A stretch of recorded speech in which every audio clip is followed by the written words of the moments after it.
Let's use the financial calculator to calculate the future value of an ordinary annuity.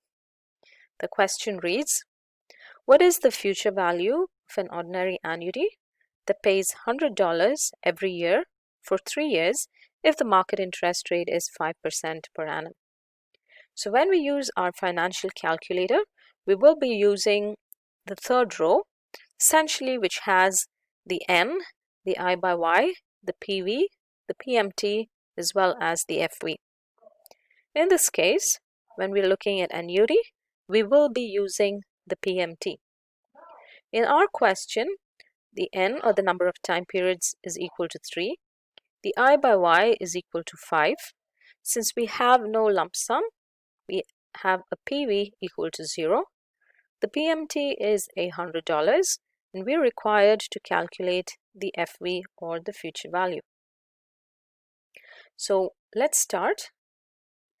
Before we put in our values, we need to ensure that we remove any pre-existing values which the financial calculator might have stored so that they don't affect our current calculation. For that, second FV, second clear.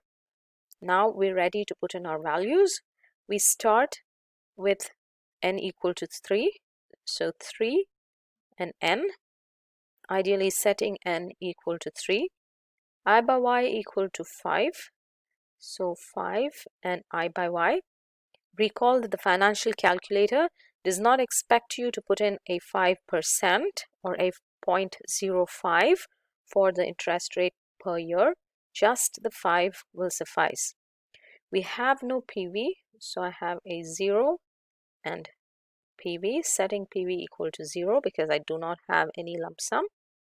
The PMT is $100, but since the financial calculator always takes into account an investment outcome scenario, I will be putting the PMT as a -100, assuming that I'm going to invest $100 every year for the next 3 years, and therefore what is my future value?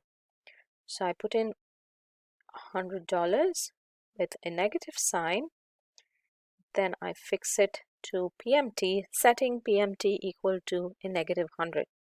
Finally, I need to compute my FV.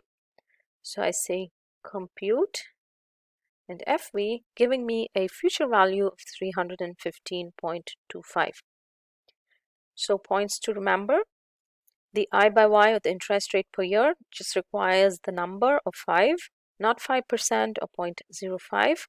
Also recall that the financial calculator takes into account an investment outcome scenario. So either the PV or the PMT must be equal to a negative number if you want a future value to be positive, or vice versa.